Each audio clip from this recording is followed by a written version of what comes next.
আজ সকাল থেকে দত্তরায় বাড়িতে একটা চাপা গুঞ্জন চলছে। চিন্তায় রয়েছে সবাই। মানে এবাড়ির 2 মেয়ে জামাই, 3 ছেলে বৌমা, সবার মুখে একটাই প্রশ্ন, কি হতে পারে? একপাশে বসে রয়েছেন তাদের সবার মা সাবিত্রী। তাকে খুব একটা বিচলিত দেখাচ্ছে না। তিনি জানেন তার বিচলিত হওয়া বা না হওয়ায় কারোর খুব একটা কিছু যায় আসে না। আর তার স্বামী অখিলেন্দু দত্ত রায় যখন সবাইকে একত্রিত হতে বলেছেন, তখন কারণ তো একটা অবশ্যই আছে, যা তিনি নিজেও জানেন না। বিয়ে হয়ে এই দত্তরায় বাড়িতে সাবিত্রীর প্রবেশ মাত্র 16 বছর বয়সে।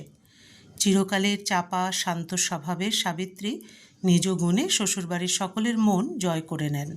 ধীরে ধীরে 3 ছেলে আর 2 মেয়ের মা হন। একদিন শ্বশুর শাশুড়ি সবাই পরলোক গমন করেন। সময়ের সাথে সাথে ছেলে মেয়ে সবাই বড় হয়।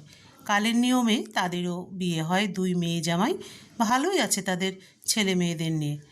সাবিত্রীর 3 ছেলেও সুপ্রতিষ্ঠিত।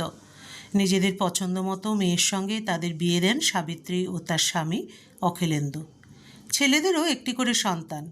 বৌমারা সবাই চাকরি করে। এই পর্যন্ত সব ঠিকঠাকই ছিল। এমনিতে কোনো অশান্তি হয় না দত্তরায় বাড়িতে। সাবিত্রী এই 60 বছর বয়সেও যথেষ্ট কাজ করেন সংসারে।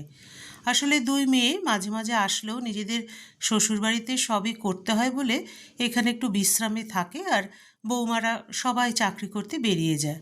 তাই সাবিত্রী বাড়ির কাজকর্ম নিয়েই থাকেন। তিনি করতে ভালোবাসেনও।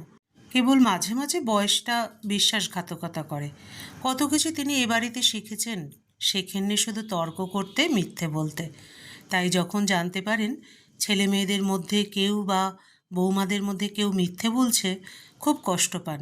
তবু কোনো দিন তার স্বামী অখিলেন্দুর কানে যায়নি। সংসারের কেউ যদি কখনো দুঃখ দিয়ে কথাও ওনাকে বলেছে, তবু নিজে আড়ালে কাঁদলেও স্বামীর কানে কোনো দিনও তোলেননি। অখিলেন্দুর ওপর তার কোনো রাগ নেই, কারণ খুব কম মেয়ে ভাগ্য করে এরকম স্বামী পায়। যদি কখনো বুঝতে পারেন যে তার স্ত্রী আঘাত পেয়েছে, তাহলে তার মুখে হাসি ফোটাবার জন্য যথাসাধ্য চেষ্টা করেন। অখিলেন্দুর একটাই ব্যাপার, যে যেটা করবে বলে ঠিক করবেন সেটা করেই ছাড়বেন। তখন তিনি কাউকে চেনেন না। অসম্ভব ব্যক্তিত্ব সম্পন্ন মানুষ এই অখিলেন্দু দত্ত রায়। মুখ দিয়ে বেফাঁস কোনো কথা বলেন না, তাই যেটা বলেন সেটা সবাই মানে। কারোর কোনো স্বাধীনতায় হস্তক্ষেপ করা পছন্দ করেন না। সেই জন্যই সবার আরও চিন্তা যে হঠাৎ করে বাবা কেন ডেকে পাঠালেন সবাইকে। মেয়ে জামাইরাও বাদ যায়নি।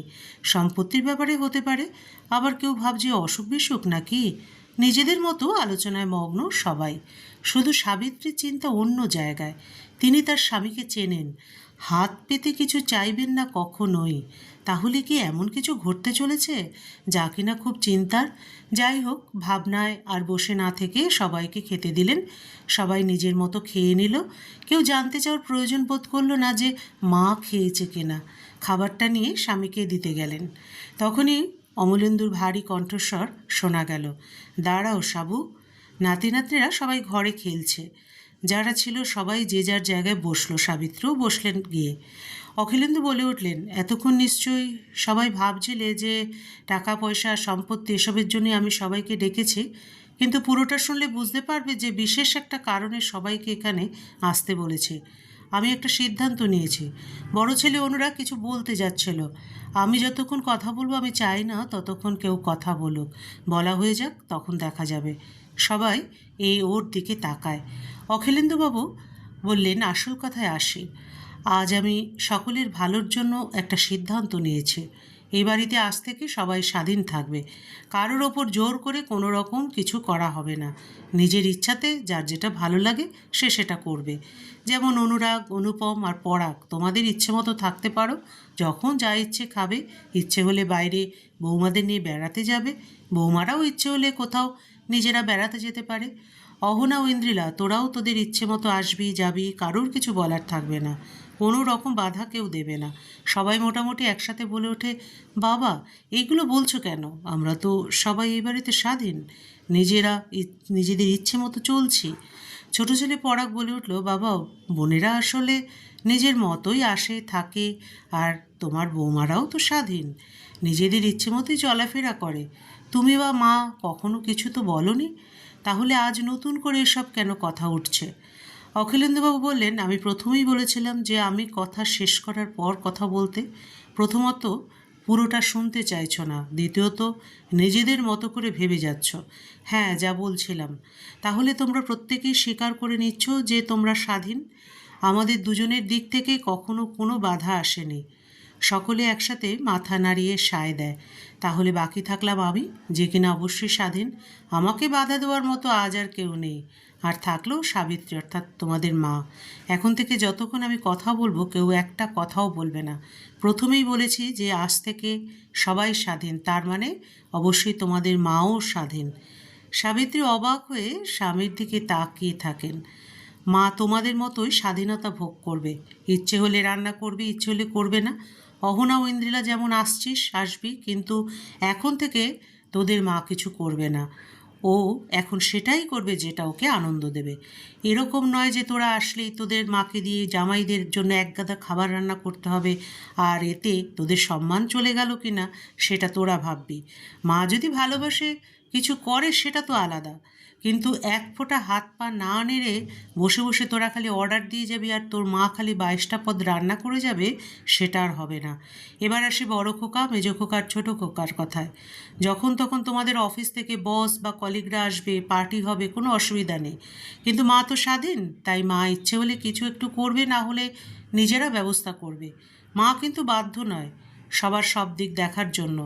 আর বৌমাদের বলি, তোমাদের বাপের বাড়ি থেকে যে কোনো সময় যে কেউ আসুক, কোনো অসুবিধা নেই, নিশ্চয়ই আসবে। তবে কিনা তোমরা যেমন যে এতদিন স্বাধীন হয়ে শুধু ঘুরে বেরিয়ে তদারকি করতে আর অনুমতির পেছনে আদেশ দিয়ে মাকে দিয়ে সব করাতে, সেটা আর চলবে না।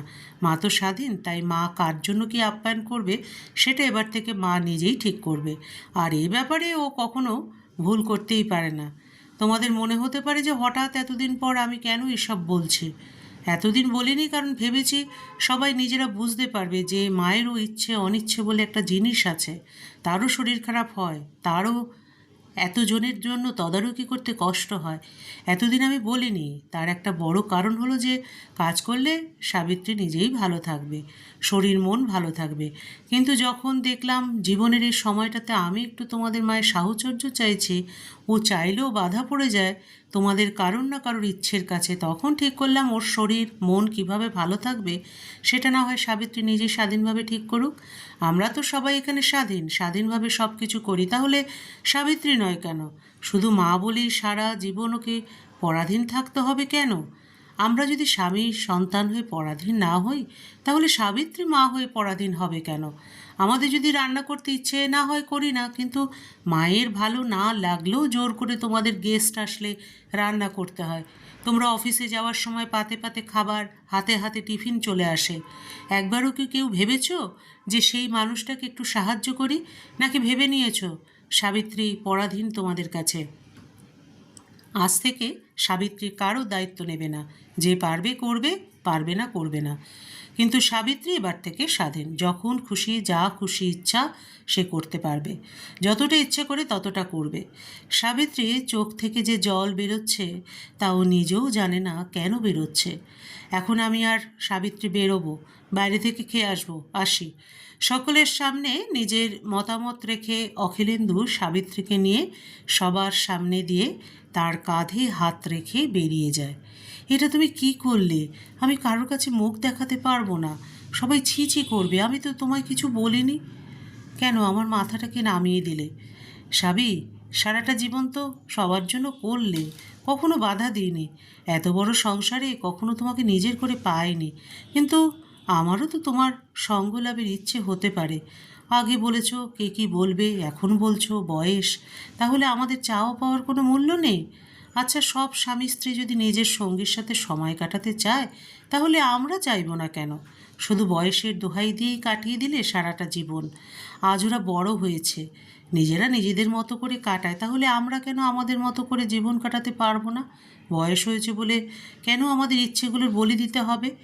আজ থেকে না হয় বলবে বুড়ো বয়সের ভীমরতি, কিন্তু আর আমাকে কষ্ট দিও না গো।